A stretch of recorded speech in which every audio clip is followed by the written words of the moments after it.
In today's episode, we have daily news from Europe. 3 topics today, spending 2 minutes on each because we value your time. Today, we'll discuss a new diplomatic scandal involving France and Israel, how the German defense minister became the country's most popular politician, and why protests are erupting again in Berlin. Let's dive into all of this now. Please like and subscribe to the channel if you haven't already. It's important for the development of this daily European news channel, and even more important for you, so you won't miss the most crucial news tomorrow and in the future. Even if today's events don't seem particularly interesting, tomorrow there might be information that could fundamentally change your life. Now to today's main story, Macron's historic statement on recognizing Palestine. French President Emmanuel Macron yesterday announced that Paris will officially recognize the State of Palestine. This will happen in September at the UN General Assembly in New York. Macron wrote on social media that he remains faithful to France's historical commitment to just and lasting peace in the Middle East. He also sent a letter to Palestinian Authority President Mahmoud Abbas confirming his decision. France will become the first major Western power to recognize the Palestinian state following the escalation of the conflict. Earlier in 2024, Spain, Ireland, Norway, and Slovenia already announced their recognition. Currently, out of 193 UN member states, 147 countries recognize Palestine.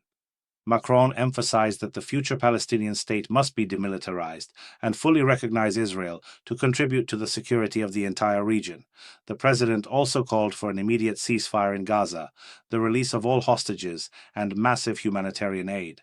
Yet the reaction to Macron's statement was lightning fast and predictably sharp.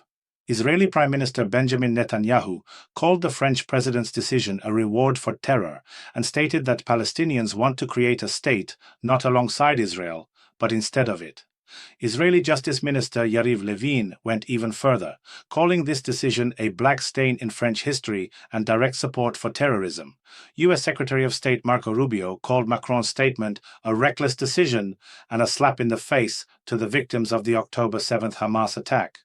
Even President Trump commented on the situation, saying that Macron is a good guy, but his statement won't change anything and has no weight. The Palestinian side, naturally, welcomed France's decision. Hamas called it a historic step and urged other European countries to follow Paris's example. Saudi Arabia also supported Macron's initiative and called on the international community to recognize the Palestinian state. Reuters reports that Israel tried to force France to abandon this decision, threatening to reduce intelligence sharing and possible partial annexation of Palestinian territories. But Macron apparently decided that the moment has come right now, when world public opinion increasingly criticizes Israel's actions in Gaza. This is a bold diplomatic move that could change the balance of power in the region. Now to a topic that surprises many observers, the phenomenal popularity of the German defense minister.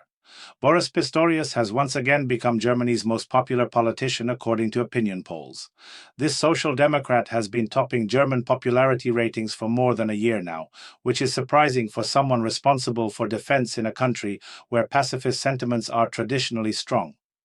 Pistorius took the defense minister position in January 2023 after Christine Lambrecht's resignation and has since radically changed the approach to military policy.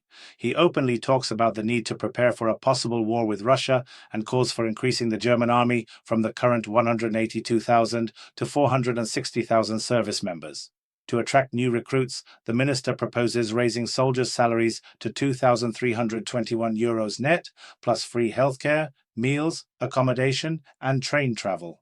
Partial payment for driving schools, language courses, and fitness programs is also planned.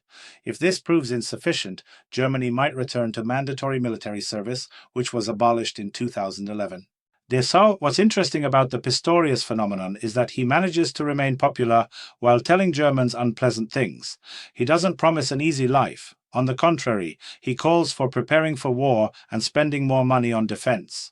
Recently, he stated that Germany has 5 to 8 years to catch up in the military sphere. He even said in an interview that German soldiers must be ready to kill Russian military personnel if deterrence fails. Such statements in another country could bury a political career, but Germans apparently value his directness. Perhaps it's because Pistorius doesn't engage in hypocrisy. He says what he thinks without diplomatic evasions. Or maybe Germans really understand the seriousness of the situation and are ready to hear unpleasant truths. It's also interesting that Pistorius criticizes defense corporations for slow production. He says the military department is ready to order faster, but industry must produce faster. This is also unusual when a minister publicly pressures business. But apparently this approach works. Germans are tired of politicians who say one thing and do another. Pistorius is consistent in his words and actions, even if these actions don't please everyone. Now to a topic that has become almost routine for Berlin: more protests and riots. Anti-Israeli demonstrations took place again in the German capital, ending in clashes with police. Several hundred people gathered, chanting anti-Israeli slogans and throwing eggs and paint at police officers. The crowd included women and young people, which complicated law enforcement work. When tensions reached their peak, police decided to disperse the demonstration by force. The result was several dozen arrests, 11 injured police officers, and 48 criminal cases, 30 of which were for resisting authorities. A Berlin police union representative has already raised the question of how long such riots will continue. What's particularly irritating is that the same provocateurs constantly appear in the crowd. Police demand that instigators finally be seriously punished to put an end to this chaos. Such protests in Berlin have been occurring regularly since October 2023, when a new round of the Palestinian-Israeli conflict began. Authorities try to balance between the right to freedom of assembly and the need to maintain public order, but so far this isn't working very well. Berlin's protests are a symptom of a deeper problem that affects not only Germany, but all of Europe.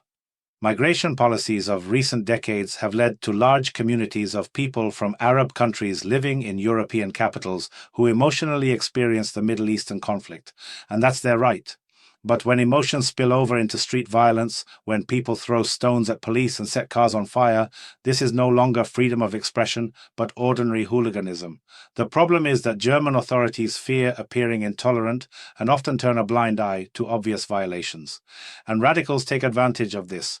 It's interesting that the same people who riot in Berlin streets supporting Palestine would hardly be ready to move there and build that state with their own hands. It's much more convenient to live in prosperous Germany and criticize Israeli policy from there. German police, by the way, work under very difficult conditions. On one hand, they need to maintain order. On the other, they can't give cause to be accused of excessive force. But patience is running out, and police unions are already demanding more decisive action. Perhaps it's time to really start seriously punishing those who turn peaceful protests into riots. Please like and subscribe to the channel if you haven't already. It's important for the development of this daily European news channel, and even more important for you, so you won't miss the most crucial news tomorrow and in the future. Tomorrow there might be news that will affect your entire life.